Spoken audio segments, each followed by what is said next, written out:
1947 తర్వాత రాజ్యాలు ఏలిన వాళ్ళు ఎవరు? ఇక్కడ స్మగ్లర్ల ముఠాలు పెంచి పోషించింది ఎవరు? అడవులు నాశనమైతే ప్రేక్షక పాత్ర వహించింది ఎవరు? ఇవన్నీ ప్రజలు లేరా అధ్యక్ష? చరిత్ర కదా, మాటలు కాదు కదా. ఎవరి సాక్షిగా, ఏ ప్రభుత్వాల సాక్షిగా ఈ రాష్ట్రంలో ఉన్న అటవీ సంపద తరిగిపోయింది అధ్యక్ష? దానికి ఎవరు బాధ్యులు? ఈరోజు ఎవరి మీద పడితే వాటి ఎటు పడితే అట్టే ఏదో మాట్లాడుతూ ప్రహారం ఇదా అధ్యక్ష? వాస్తవాలు ఎట్లుంటాయంటే 2004 నుంచి 2014 వరకు ఈ రాష్ట్రంలో కొలువుదీరింది కాంగ్రెస్ పార్టీ ప్రభుత్వం. ఈ 10 సంవత్సరం ఇది లెక్క అధ్యక్ష, ఇది స్టోరీ కాదు, ఆడిట్ లెక్క, బాజప్త గవర్నమెంట్ బడ్జెట్. ఈ 10 సంవత్సరాలలో వీరు కేటాయించి ఖర్చు పెట్టింది 130 కోట్ల అధ్యక్ష, అంటే సగటున 13 కోట్లు పర్ ఇయర్. అది వారికి ఉన్న శ్రద్ధ, వారు కనపరిచిన శ్రద్ధ. అందువల్ల చాలా వైభవంగా ఉన్నాయి ఇప్పుడు అడవులు. ఈరోజు 3 సంవత్సరాల జరిగిన 3.5 అనుకుందాం, 3.5 సంవత్సరాలలో నానా తంటాలు పడి నానా టైఅప్లు చేసి ఈ ప్రభుత్వం ఖర్చు చేసినటువంటి డబ్బులు 2008 కోట్లు. ఎవరి కమిట్మెంట్ ఏందో దీన్ని బట్టి ప్రజలు అర్థం చేసుకుంటారు. ఏం జరిగిందనేది అర్థమైతే ఎవరి కన్సర్న్ ఏంది, దీని మీద ఎవరికింత మేము లెక్కలు ఇస్తాం అధ్యక్ష. 2008 కోట్లకు ప్రతి పైసా లెక్క శాసనసభ టేబుల్ మీదనే పెడతాం, ఈ సెషన్లనే పెడతాం. With in week days third party audit వివరాలు కానీ, నరేగా వివరాలు కానీ, క్యాంపా ఫండ్స్ వివరాలు కానీ, మన స్టేట్ బడ్జెట్ వివరాలు కానీ, ఖర్చు ఎక్కడ పెట్టమని కూడా పెడతాం అధ్యక్ష.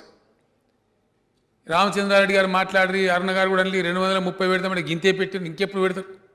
3.5 ఏళ్ళు గడిచిపోయింది. నోట్లో ఇచ్చినాం అధ్యక్ష స్పష్టంగా. అధ్యక్ష ఒక విషయాన్ని స్పష్టంగా చెప్తా ఉన్నా, మొక్కలు పెంచుడు అనేది మనం సోషల్ వీధుల పోంట, రోడ్ల పోన, హైదరాబాద్ సిటీలో, ఇండ్లలో, ఇంటి వెనక పెడితే మొక్కలు కాదు, అవి కావు మొక్కలు. దాంతో కాదు పర్యావరణ పరిరక్షణ. ఆ పరిజ్ఞానం మనకు రావాలి. జరగవలసింది ఫారెస్ట్ రిజ్యువనేషన్. కోల్పోయినటువంటి అడవులు, డీగ్రేడ్ అయిన ఫారెస్ట్ను మళ్ళీ రిజ్యువనేట్ చేయాలి. ఎక్కడుంది అధ్యక్ష? ఇప్పుడు కేవలం గోదావరి బెల్ట్, ఖమ్మం జిల్లాలో ఉండే గోదావరి బెల్ట్ను అనుసరించుకొని ఇల్లెందు తాలూకా నుంచి మన సమ్మక్క సారక్క వరకు దేవాదుల ప్రాజెక్టు దాకా ఉన్న అడవి, ఆదిలాబాద్ జిల్లాలో ఉన్నటువంటి అడవి తప్ప ఇంకెక్కడ అడవి లేదు అధ్యక్ష. లిటరల్గా ఉంటే కూడా స్క్రబ్స్, బుషెస్, మామూలు పిచ్చి మొక్కలు తప్ప లేదు అడవి. ఆ అటవీ మళ్ళీ పెరగాలి. దానికి సంభవించింది ఏం అధ్యక్ష? నేను కూడా చింతిస్తాను, బాధపడతాను. అనుభవాలు అట్లా ఉన్నాయి. లెక్కలు చెప్పినాం, కాంగ్రెస్ చెప్పినా, మేము చెప్పినా, ఎవరు చెప్పినా పేపర్ మీద ఫారెస్ట్ డిపార్ట్మెంట్లు ఇస్తారు. ఎంత ఉందా తెలంగాణలో? 24% భూమి, 24% అడవులు ఉన్నదా అధ్యక్ష? 24% ఆత్మవంచన చేసుకుందామా? లేదు. కాగితం మీద 24, భూమి మీద లేదు. లేకపోవడానికి కారణాలు ఏంటంటే మొత్తం ఆక్యుపై చేసేసారు. ఇదే కాంగ్రెస్ ప్రభుత్వం ROFR పట్టాలు ఇచ్చారు. అవగాహన పూర్వకంగా ఇయ్యలే వాళ్ళకి చెప్పలే. ఫారెస్ట్ యాక్ట్ ప్రకారం అధ్యక్ష ఏ రోజు కూడా ఫారెస్ట్ యొక్క టైటిల్ మారదు. ఆ భూమి ఫారెస్ట్ నుంచి ఇంక ఇతరులకు సంక్రమించదు, ఇతరులకు దఖలు కాదు. ROFR అనేది ఆ అటవీ భూమిలో వాళ్ళు ఆల్రెడీ ఆక్యుపై చేసి వాళ్ళు నివసించే ప్రాంతంలో ఫారెస్ట్ లైక్ క్రాప్స్ అంటే ఆర్చర్డ్స్, పండ్ల తోటలు లాంటివి పెట్టి వచ్చే ఫలసాయాన్ని తీసుకొని వాళ్ళు బతకాలి తప్ప భూమి మీద వాళ్ళకి హక్కులు రావు. వాళ్ళ ఇష్టం వచ్చిన వ్యవసాయం అక్కడ చేయడానికి లేదు అధ్యక్ష. మొన్న భూపాలపల్లి జిల్లాలో ఒక ఘటన జరిగింది. దాని మీద రాజయ్య గారి CPM పార్టీ కావచ్చు, ఇంకోలు కావచ్చు, అన్యాయం జరిగి భయంకరంగా అని చెప్పిన. అదే చెప్తున్నాను, తొందర ఎందుకు పడుతుంది చిన్నారెడ్డి గారికి అంత తొందర? ఆ గొత్తికోయాలంటే వాళ్ళు మన రాష్ట్రమే కాదు అధ్యక్ష, వాళ్ళు ఇంట్రూడర్స్. ఛత్తీస్గఢ్ నుంచి చెప్తానండి, ఎవరైతే చెప్తాం కదా, వాళ్ళు ఇంట్రూడర్స్ మన రాష్ట్రంలోకి అక్రమంగా, అన్యాయంగా చొచ్చుకొచ్చేవారు. చొచ్చుకొచ్చి బతకచ్చు. రాజ్యాంగం ప్రకారం ఏ రాష్ట్రం పడినా ఏ రాష్ట్రం పోయి బతకచ్చు. మామూలుగా వచ్చి పని చేసుకొని బతితే బాధలేదు అధ్యక్ష. నిరంతరంగా వాళ్ళ కార్యక్రమం రావడం, అటవీ భూమి నరకడం, అలా గుడిసేలేసేయటం. ఇక వీళ్ళకి ఇంతకన్నా గొప్ప విప్లవం లేదు, ఇదే మహా ఉద్యమం అని లెఫ్ట్ పార్టీ పోయి వాళ్ళకి జెండాలు పట్టడం, ఇది తంతులాగా తయారైంది రాష్ట్రంలో. అదే పద్ధతిలో అట్లే నరుక్కుంటూ పోతే ఇంకేం మిగులుతుంది అధ్యక్ష? నేను మిగులుతుందా? ఇవాళ ఏమైంది మన గతి? ఈ వీళ్ళ వాళ్ళని కదా ఈ గతి వచ్చింది అదే పద్ధతిలో విచక్షణారహితంగా ఈ పేరిట ఆ పేరిట అడవులు నరుకుతూ ఉంటే ప్రభుత్వాలు బాధ్యత గల ప్రజాప్రతినిధులు కళ్ళు మూసుకొని వ్యవహారం చేస్తూ ఉంటే ఇంకా ఎటువంటి విపరిణామాలు రావాలా? లేవా ప్రత్యామ్నాయ ఉపాధులు లేవా? అడవులు నరుకుతూనే ఉన్నాయా ఉపాధి? అది గొప్ప నాయకత్వాలు ఉంటే ఆ గొత్తికోయలకు వేరే చూపించచ్చు కదా దారి. అనేక ఉపాధి కార్యక్రమాలని అనేక కార్యక్రమాలని పని ఎక్కువన్నది అధ్యక్ష, మనుషులు తక్కువన్నారు. అది చూపెట్టకుండా వాళ్ళకి వత్తాసు బలికి దానిలోని చిన్న సైజు రాజకీయ లబ్ధి గురించి ఇది పరంపరగా జరుగుతూ వచ్చింది కాబట్టి ఇలా అటవీ సంపద కోల్పోయినాం అధ్యక్ష. చరిత్ర ఇది కూడా డిపార్ట్మెంట్ రికార్డులో ఉన్న మాట, నా కవిత్వం కాదు. దురదృష్టవశాత్తు 1980 నుంచి 2014 వరకు అంటే మనకు తెలంగాణ సంక్రమించే నాటికి 34 సంవత్సరాల సుదీర్ఘ కాలంలో తెలంగాణ గత 10 జిల్లాలలో ఇప్పుడు 31 జిల్లాలో నాటిన చెట్లు 3.17 కోట్లు అంటే 3,17,00,000 మాత్రమే. డీకే అన్న గారు చాలా గొప్పగా చెప్పిండ్రు. మంత్రి వచ్చిండు, మొక్క పెట్టిండు, మొక్క పెరిగింది, మేక మేసింది, మేకను మళ్ళీ సాయంత్రం మంత్రి వచ్చిన మేకను కోసుకొని తినడట. జరిగింది నిజమే. మరి 80 నుంచి 2014 దాకా జరిగింది అదే కథ. ఆమె తప్పులేదు అట్లా మాట్లాడిన దానికి. సోషల్ మీడియాలో వచ్చింది వాళ్ళ చరిత్ర, మా చరిత్ర కాదు. పర్టికులర్లీ వారు ప్రస్తావించిన అయితే దుఃఖపడుతున్న అధ్యక్ష. ముఖ్యమంత్రి పోయినరు, బాగా ఫోటోలు దిగినరు, బ్రహ్మాండంగా అన్నారు. దయచేసి నేను రిక్వెస్ట్ చేస్తాను, ఖమ్మం జిల్లా మిత్రులు పోతారు విజయవాడ హైవే మీద. ఐఎమ్ ఛాలెంజింగ్, పోదాం ఈరోజు అంటే ఈరోజు విజయవాడ హైవే మీద అధ్యక్ష మొక్కలు నాటించడం కాదు, అనేక మార్లు రివ్యూ చేయడం కాదు, ఆ తదనంతరం నేను ఏదో పని నిమిత్తం మళ్ళీ ఖమ్మానికి పర్యటనకు పోతే హెలికాప్టర్లో పోయే బదులు నేను కావాలని చెప్పి బస్సులో పోయిన అధ్యక్ష. ఓన్లీ విజయవాడ హైవే మొక్కల పరీక్ష. చిన్నారెడ్డి గారు తెలుసు, మహబూబ్నగర్ హైవే మీద మొక్కలు నాటినాం, సిన్సియర్ ప్రయత్నం చేసినాం అధ్యక్ష. ఇది మొక్కలు పెంచాలంటే ఎట్లా? మీరు పెట్టే సోషల్ నర్సరీ 81 కోట్ల మొక్కలు వీళ్ళు పెట్టినమనేది అయితే మీకు లెక్క ఇచ్చిండ్రో ఫారెస్ట్ డిపార్ట్మెంట్ల సభకు, అది సోషల్ ఫారెస్ట్రీ. అవెన్యూ ప్లాంటేషన్ అంటే పొద్దున మంత్రి గారు రామన్న గారు మీకు ఇచ్చినటువంటి సమాధానంలో చెప్పింది మొత్తం కాదు, 5,100 కిలోమీటర్ల చిల్లర ఎవెన్యూ ప్లాంటేషన్ చేసినాం. వాటి రక్షణ కోసం 3,000 ఈ రాష్ట్ర చరిత్రలో లేదు అధ్యక్ష, అలవాటే లేదు. మనుషులకే దిక్కులో నీళ్ళు ఒక్కరికడ పోసింది. 3,100 ట్యాంకర్లు పెట్టినాం. తద్వారా 90 to 95% సర్వైవల్ ఉంది అని చెప్పినారు ఆయన. ఇది రైట్, ఆయన తప్పు చెప్పలే, సభను తప్పుతో పట్టించలే. మీకు అర్థం కాకపోతే మేమేం చేయాలా? వారు చెప్పింది అవెన్యూ ప్లాంటేషన్ మీద అధ్యక్ష. ఇక్కడ దీనికి మల్టీ ప్రాంగ్డ్ స్ట్రాటజీ కావాలి, అన్ని రకాల ప్రయత్నాలు జరగాలి. కృష్ణయ్య గారు చెప్పినారు, ఇతర మిత్రులు చెప్పినారు, విద్యార్థులు ఇన్వాల్వ్ చేయాలి, ప్రతి ఒక్కరిని ఇన్వాల్వ్ చేయాలి, చిన్నప్పటి నుంచి ఆ జిజ్ఞాస కలిగించాలి, ఎన్జిఓలు ఇన్వాల్వ్ చేయాలి. ఆ ఎఫర్ట్ అంతా కూడా జరుగుతూ ఉంది. It's not that people are not involved. Green brigades పెట్టినారు, లక్షల మంది దానిలో సభ్యులను పెట్టినారు. 34 ఏళ్లలో 3 కోట్ల మొక్కలు పెట్టినామంటే అధ్యక్ష, అంటే మర్చిపోయినాం మనం. ఉన్న అడవులు పోయినాయి. పచ్చదనం తిరిగి వాపసు రావాలంటే ఈ సభలో ఉన్న ప్రతి ఒక్కరు కూడా దయచేసి మనం ప్రతి విమర్శలు కాకుండా కమిట్మెంట్ తీసుకోవాలి, ఒక ప్రెడిజీ తీసుకోవాలి. ఎట్లా ఉంటుందంటే అధ్యక్ష, చాలా ఉదయ విదారకంగా ఉంది. దామరచెర్ల నల్లగొండ జిల్లా first UMPP in South India ultra mega power plant మనం తెచ్చుకున్నాం, క్లియరెన్స్ తెచ్చుకున్నాం, అన్ని అనుమతులు వచ్చినాయి, భూములు తీసుకున్నాం. భూములు తీసుకుంటే ఏం భూములు అంటే అటవీ భూములు అని చెప్పినారు. నేను హెలికాప్టర్ పోయి తిరిగి చూసినాం, అదంతా కృష్ణానది ఒడ్డున అటవీ భూములు అని చెప్పినారు. ఫారెస్ట్కి డబ్బులు కట్టాలి. ఎంత డబ్బు అంటే ఎకరానికి ఇంత, హెక్టార్కి ఇంత లెక్క చెప్తే డబ్బులు కట్టినాం. సుమారు 300 కోట్లు కట్టినాం. మొత్తం చూస్తే అధ్యక్ష పని మొదలు పెడదామని పోతే 100% ఆక్యుపేషన్ అయింది, 100% కంప్లీట్ నిండిపోయిన మంచిగా పండ్ల తోటలు, బోర్లు, కరెంట్ స్తంభాలు, కరెంట్ కనెక్షన్లు బాజాప్తా. ఎవరి పీరియడ్లో పోయిందండి అది? అటవీ శాఖ ఎవరి పీరియడ్లో పోయింది? ఆ భూమి ఎవరు పొడగొట్టిన ఎవరు? మళ్ళీ వాళ్ళకి రిహాబిలిటేషన్ ఇవ్వాలి. వాళ్ళంతా పాపం ఎస్టీలు బీసీలు, ఓసీలు ఉంటే కూడా పేద రైతులు ఆక్యుపై చేసుకుంటున్నారు. మళ్ళా 300 కోట్ల రూపాయలు వాళ్ళకి ఇచ్చిన అధ్యక్ష. అక్కడ పెట్టాల్సిన అవసరం ఏంటంటే నీళ్లు.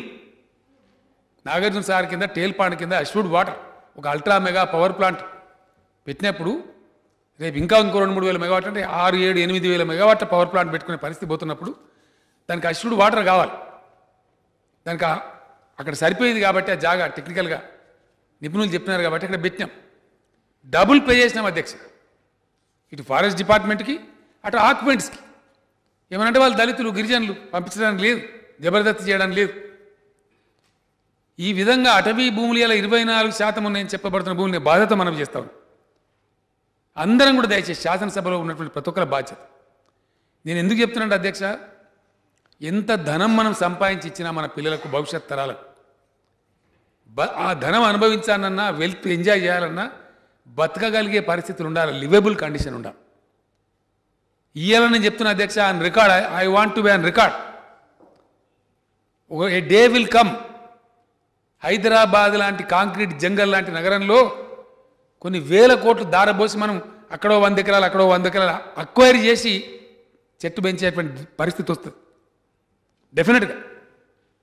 If the same situation continuous, మనుషులు బతకలేక రామగుండంలో గోదావరి కంలో ఎట్లయితే పిట్టలు రాలి పడతాయో ఎండాకాలంలో అట్లా మనుషులు కూడా సస్తారు అధ్యక్ష. ఈ నిర్లక్ష్యం కొనసాగుతుంది. 48 డిగ్రీలు కదండి ఇప్పుడు ఎండ, ఆల్మోస్ట్ వీఆర్ టచింగ్ 48 degrees. 50 డిగ్రీలు దాటుదని చెప్తాను ఇంకొక 7-8 ఏళ్లలో. If the same situation continuous. దానికి అనేక కారణాలని, కానీ దాంట్లో ప్రధానమైనటువంటిది ఈ గ్రీన్ కవర్ పెంపొందిస్తే చాలా వరకు నిరోధించగలుగుతుంది, రాకుండా చేయగలుగుతుంది. దానికి కాలుష్యం కారణం ఉంది, ఇంకా చాలా చాలా ఉన్నాయి. ఎమిషన్స్ రిలీజ్ని తగ్గించాలి, కాలుష్యం తగ్గించాలి, చాలా ఉన్నాయి. ఒక పక్కన అవన్నీ స్టెప్స్ తీసుకుంటూనే వాటికి అన్నిటికీ మించినటువంటిది దీన్ని పెంచాలి. అవలంబించాల్సిన స్ట్రాటజీ బహుముఖ స్ట్రాటజీ ఉండాలి, బహుముఖ వ్యూహం ఉండాలి. దానికి మనం అదే తీసుకున్నాం.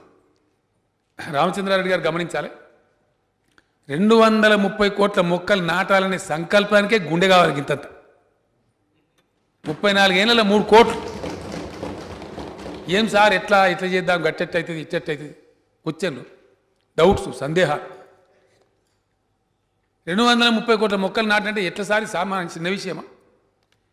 బ్లంట్గా నేను ఒక మాట చెప్పిన అధ్యక్ష, బ్లంట్గా. పెట్టినాయని బతుకుతాయా? బతకాయి. పుట్టిన మనుషులే బతకరు. మంచుకో చెడకో అనేక కారణాల వల్ల పెట్టేటప్పుడు ఆ తలివేరు అదిలిపోతే కూడా కొంచెం చచ్చిపోతాయి. కొన్ని రకరకాల కారణం, పెట్టేదాన్ని ఏదైనా కీటకం వస్తే చచ్చిపోతే అనేక కారణాలు ఉంటాయి. కాబట్టి 50%, 30% బతికిన గ్రేటర్ అని ఆయన మీరు పెట్టుండ్రి. కోట్లు పెడితే పోయేదేముంది అంటే ఎన్ని బతికినా నయమే కదా అని నేను చెప్పిన అధ్యక్ష, నేనే చెప్పిన స్వయంగా. ఎక్కడైతే ఎన్ష్యూర్ చేయగలుగుతామో సర్వైవల్ రేట్ను మ్యాక్సిమం ఎఫర్ట్ చేస్తాం. అవెన్యూ ప్లాంటేషన్లో, ఇతర ప్లాంటేషన్లో, కాంపౌండ్స్లో, గవర్నమెంట్ కాంప్లెక్సెస్లో, ప్రైవేట్ కాంప్లెక్స్లో ఎక్కడైతే 100 చాలా వరకు చేస్తాం. మిగిలిన చోట్ల ఎఫర్ట్ చేస్తాం. మిత్రులు వస్తామంటే నేను బస్ అరేంజ్ చేస్తాను అధ్యక్ష. నా నియోజకవర్గంలోనే ఇప్పుడు నేను ప్రాతినిధ్యం వహించే గదివేల్లో 30,000 ఎకరాల ఫారెస్ట్ ఉందండి. వాన చక్కగా పడది. నేను దండం పెట్టిన అడుగున్న డిఎఫ్ఓ గారికి, ఫారెస్ట్ సిసిఎఫ్ గారికి దండం పెట్టి, నువ్వు మంది దేశవాన్ సంగతి అట్లున్నది, నా గజవేలో 30,000 ఎకరాలు నువ్వు ఫస్ట్ ముందు ఫారెస్ట్ రిజ్యూమినేట్ చేయి, లేకపోతే అది కబ్జా అయిపోతుంది అధ్యక్ష. అన్యాక్రాంతం అయిపోతుంది. ఎవడో వస్తాడు కబ్జా పెడతాడు, ఎవడో దున్నుతాడు. అడ్డం పోతే మళ్ళీ ఒక అవస్థ, తీసేయలేము. కాబట్టి పెట్టమని చెప్తే ప్రధానమంత్రి గారు స్వయంగా అప్రిషియేట్ చేసినారు. అధ్యక్ష, ఇక్కడ ఎవరెవరు ఏం మాట్లాడినది వేరే సంగతి, కానీ ప్రకాష్ జావదేకర్ గారు నాతో పాటు నిజామాబాద్ జిల్లా మోతే గ్రామానికి వచ్చి మొక్కలు పెట్టినారు. ఇది దేశానికి ఆదర్శం అని చెప్పి ఇక్కడ కాదు, ఒక 14 రాష్ట్రాలలో చెప్పినాడు ఆయన. ఇప్పటి పర్యావరణ మంత్రి హర్షవర్ధన్ గారు పార్లమెంట్లో అధ్యక్ష, పార్లమెంటులో ఆయన ప్రసంగంలో చెప్పి, Telangana state is a appreciable state as per as improving the green cover concern అని పార్లమెంట్లో చెప్పినారు అధ్యక్ష. దేశవ్యాప్తంగా నాటిన మొక్కలలో తెలంగాణలోనే 20% మొక్కలు నాటినని చెప్పి పార్లమెంట్లో కేంద్ర ప్రభుత్వం ప్రకటించింది అధ్యక్ష, నేను ప్రకటించలే. These things are on record. This is in record on the house of the parliament. ఈ మధ్యనే భారతదేశ director general of forest Das garu వచ్చి అప్రిషియేట్ చేసిపోయినారు అధ్యక్ష. ఇక్కడ అన్ని పేపర్లు ప్రింట్ చేసినాయి, ప్రముఖ పత్రికలు అన్నీ కూడా. ఇవన్నీ మనకు వచ్చినాయి. మేము మొదలు ప్రారంభించిన నాడు ఒక్కటి లేదు అధ్యక్ష, నర్సరీ లేదు. మంత్రిలో డీకే అన్న గారు చెప్పినట్టు మంత్రిలో ముఖ్యమంత్రి వస్తే ఫోటో కోసం టీవీ కోసం పెట్టే మొక్కలు తప్ప వాస్తవ దృక్పథంతో పెంచుదామనేటువంటి ఆలోచనతో ఒక నిర్దిష్టమైన ప్రణాళికతో లేవు. అడ్రస్సే లేదు. అన్నగారు చెప్పినారు మీరు తప్పు చేసినట్టుగా డబ్బులు ఇస్తలేరు, నాకు పిటిషన్ ఇచ్చినారని చెప్పినారు. శుద్ధ తప్పు అధ్యక్ష, ఇట్స్ టోటల్ రాంగ్. ఈరోజు డబ్బులు ఇవ్వాల్సి ఓన్లీ నరేగా కింద అధ్యక్ష. ఇది నర్సరీలు పెట్టిన కాడ కూలీలో మొక్కలో ఉంటే దాంట్లో 284 కోట్ల పనులకు 269 కోట్లు చెల్లించారు అధ్యక్ష. ఎవ్రీథింగ్ హ్యాస్ బీన్ పేడ్. లేకపోతే ఉంచుతారా అధ్యక్ష? నర్సరీలు పెట్టిన రైతులు తీసేవతల పడేరా మొక్కలు? అది ఒకటే నర్సరీలు అయితే వేరే అధ్యక్ష. మంత్రుల ఫోటోలు పెట్టే నర్సరీలు అయితే వేరు. నిజంగా ఒక లక్ష్యంతో పెట్టాం కాబట్టి 2014-15లో 4149 నర్సరీలు పెట్టాం అధ్యక్ష. ఇండియాలో ఏ రాష్ట్రంలో ఉన్నాయండి? ఈ రాష్ట్ర చరిత్రలో 23 జిల్లాలు, ఆంధ్రప్రదేశ్లో కూడా ఇవాడు ఆలోచన చేయలే. అవి నెక్స్ట్ ఇయర్ వర్షం కొద్దిగా డెఫిసిట్ వచ్చిన కారణంగా, నీటి లభ్యత తగ్గిన కారణంగా, బోర్లు ఎండిపోయిన కారణంగా ఇంకా ఎక్కువ జాగా, నీళ్ళున్న చోట ఎక్కువ జాగాను పెంచి నర్సరీ యొక్క సైజు పెంచి 3500లకు దాన్ని కుదించినాం అధ్యక్ష 2015-16. ఆ తర్వాత కొందరు రైతులు ఆఫర్ చేసినారు, కొందరు రైతులు సార్ మాకు తీసేయండి మేము పంట వేసుకుంటామన్నారు. అటువంటి కారణాల చేత ప్రస్తుతం ఈ రాష్ట్రంలో ఉన్నటువంటి నర్సరీలు 2900 నర్సరీస్ ఉన్నాయి. అక్బర్ గారు అన్నారు, ఇతర మిత్రులు కూడా అన్నారు, వివరాలు తెలియవు కాబట్టి. మేము మొక్కలు పెట్టే వాటిలో గవర్నమెంట్లో కొనేటి ఎన్ని, ప్రైవేట్లో కొనేటి ఎన్ని అన్నారు. ప్రైవేట్లో కొనం అధ్యక్ష, చాలా తక్కువ. పట్టణ ప్రాంతాలలో వాళ్ళ గృహాలలో పెట్టుకోవడానికి ఇచ్చేటువంటి జామ చెట్లు, మామిడి చెట్లు, కరివేప చెట్లు, కొన్ని పల వృక్షాలు, కొన్ని ఫ్రూట్ వేరే ఆ నర్సరీస్లో, ప్రైవేట్ నర్సరీలో వెరీ లిమిటెడ్, ఫ్యూ థౌజండ్స్, కోట్లు కాదు లక్షలు కొనం. అసలు కోట్లలో కొనే ప్రశ్నే లేదు, లక్షలు కొనే ముచ్చటే లేదు. కొన్ని వేల మొక్కలు ప్రజలని ప్రోగ్రాంలో ఇన్వాల్వ్ చేయడానికి, వాళ్ళని రంజింపజేయడానికి, వాళ్ళని ఆకర్షించడానికి చేసే ప్రయత్నంలో భాగంగా very few thousand fruit bearing plants కొంటాం తప్ప మొత్తానికి మొత్తం హరితహారంలో నాటే మొక్కలు అన్నీ కూడా 100% సొంతంగా మన గవర్నమెంట్ నర్సరీలలో పెంచేటువంటి స్పీసీసే అధ్యక్ష. నేను అధికారులను పంపించిన ఊరికి ఆశామాషికి చేయలే. వికారాబాద్ అనంతగిరి హిల్స్లో 85లో నేను ఎమ్మెల్యే ఉన్నప్పుడు పోతే అధ్యక్ష గెస్ట్ హౌస్ నుంచి రాబుద్దేది కాదు. పండుకుంటే అక్కడ ఆ అడవి నుంచి వచ్చే సువాసన, అరోమా. అందుకే అక్కడ నిజాం సర్కార్ అక్కడ టీబీ శానిటోరియం పెట్టింది. సేయింగ్ ఉండే అధ్యక్ష, వికారాబాద్ కా హవా లాఖో మరీజోं का दवा. There was a saying, Vikarabad కా హవా మరీజ్ బన్నే కా దవా బన్ గయా. ఆ పరిస్థితి వచ్చేసింది. నేను అటవీ శాఖ అధికారులను పంపించిన అధ్యక్ష, డేరాడూన్ పంపించిన, ఉత్తరప్రదేశ్ పంపించిన, ఉత్తరాఖండ్ పంపించిన. అక్కడ ఔషధులు దొరుకుతాయంటే మళ్ళీ అనంతగిరి ఫారెస్ట్ రివైవ్ కావాలి, పోయిదామని చెప్పి పంపించినాం అధ్యక్ష. We are doing our sincere effort. దాన్ని అప్రిషియేట్ చేస్తారేమో అనుకుంటే దీన్ని కూడా దుర్మార్గంగా మొక్కలున్నాయా, మేకలు తిన్నాయా, మేకలు మంత్రులు తిన్నారా, ఇవే అధ్యక్ష. ఈ మాటలా కనీసం ఈ విషయంలోనన్నా నిర్మాణాత్మకంగా మాట్లాడతారేమో, ప్రజలకు ఉపయోగపడేటట్టు మాట్లాడతారేమో అంటే చాలా చాలా తమాషాగా మాట్లాడినారు. 4 గోడల మధ్య కడుతున్నాం మేము, 4 గోడల మధ్య కూర్చొని చేస్తాం ఈ ప్రోగ్రాం. రామచంద్రారెడ్డి గారు అయితే హౌస్ కమిటీ వేసి ఎన్ని మొక్కలను లెక్క పెట్టుకురావాలన్నారు అధ్యక్ష. వారి పీరియడ్ చాలు, వారి పీరియడ్ చాలదు అధ్యక్ష.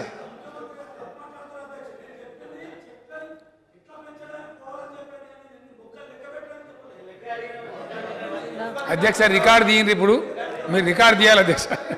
నేను ఏమంటున్నా అంటే రామచంద్రారెడ్డి గారు, నేను రాసుకున్నా మీరు చెప్పింది ఇక్కడ. మీరు కూర్చోండి, రామచంద్రారెడ్డి గారు కూర్చోండి.